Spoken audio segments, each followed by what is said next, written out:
सुनते हैं परीक्षा का समय। एक देश का राजा बहुत प्रतापी और प्रतिभाशाली था।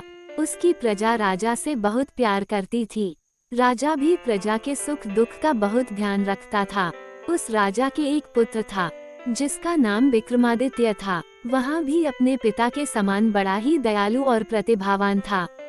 राजा ने अपने पुत्र को हर प्रकार की शिक्षा का ज्ञान दिलवाया।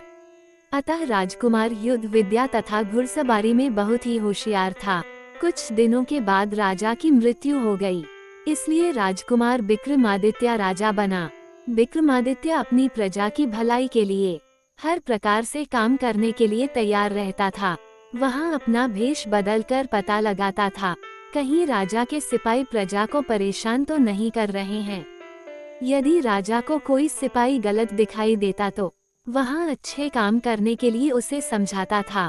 अगर इतने पर वह नहीं सुधरता था, फिर उस सिपाही को उचित दंड मिलता था।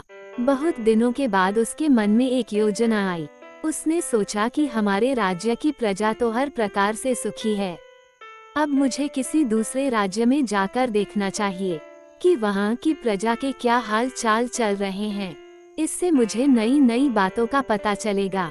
बस उसने एक सन्यासी का अपना भेष बनाया और वहाँ दूसरे राज्य में पहुँच गया।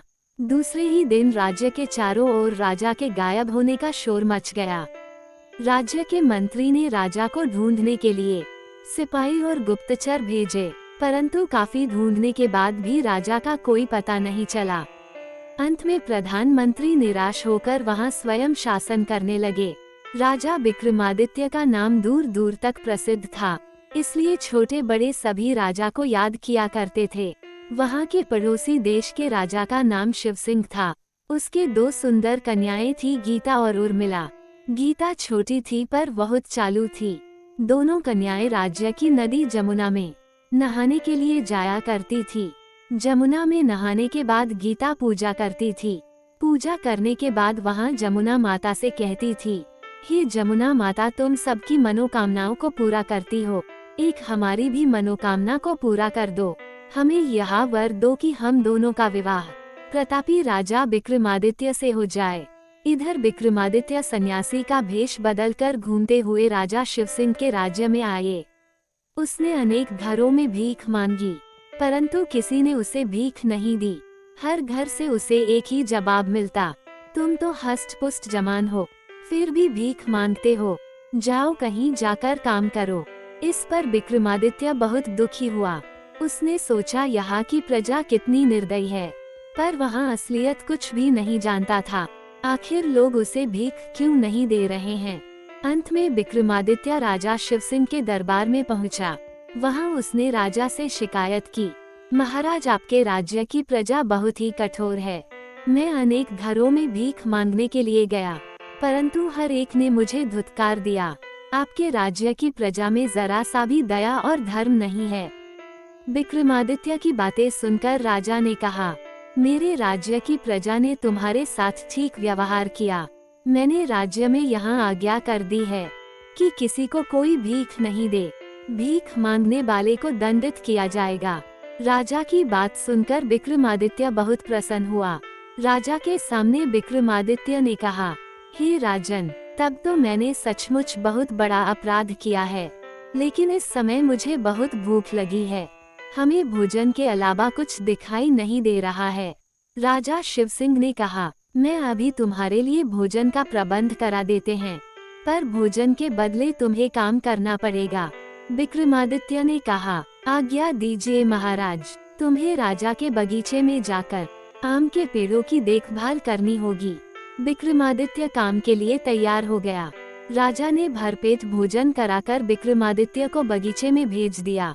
विक्रमादित्य ने 2 दिन तक बाघ को रखाया और तीसरे दिन वहां से जंगल में चला गया।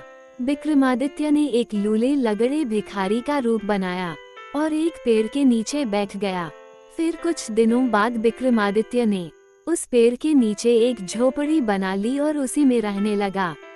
इधर दूसरे दिन राजा शिवसिंह की दोनों पुत्रियां गीता और उर्मिला जमुना नदी माता की पूजा करती रहीं, पर इतनी पूजा करने के बाद भी कोई लाभ नहीं मिला।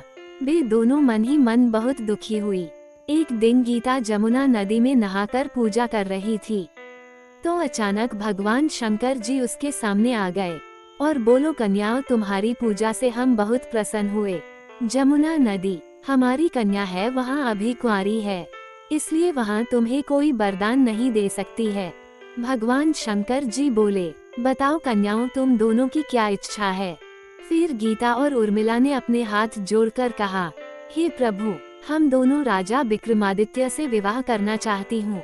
भगवान शंकर जी बोले, जे तुम्हारी इच्छा अवश्य पूरी होगी। इसके लिए तुम्हें लूले लंगड़े तथा दीन दुखियों की सेवा करनी होगी। दोनों बहनें तैयार हो गई। इतना कहकर भगवान शंकर जी अंतर ध्यान हो गए। अब दूसरे दिन से दीन दुखियों की सेवा करनी प्रारंभ कर दी। एक चरवाहे ने बताया, पास के जंगल में एक लूला लंगड़ा है, वहाँ अपनी झोपड़ी में हर समय पड़ा रहता है, आप उसकी सेवा करें। अब दोनों बहनें राजा विक्रमादित्य के पास पहुँची। अब दोनों बहनों ने स्वादिष्ट भोजन का प्रबंध कराया। थाली में भोजन को देखकर राजा विक्रमादित्य ने कहा, मैं यहाँ भोजन नहीं कर सकता, मुझे तो रूखा सूखा भोजन मंगवा दीजिए। राजकुमारी ने ऐसा ही किया। फिर दूसरा भोजन मंगवाकर और विक्रमादित्य को बहुत सम्मान के साथ भोजन कराया।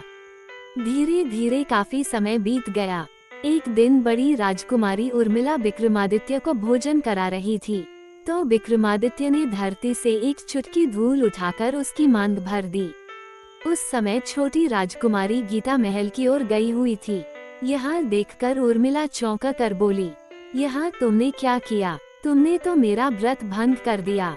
मैंने तो राजा विक्रमादित्य से विवाह करने की प्रतिज्ञा की थी।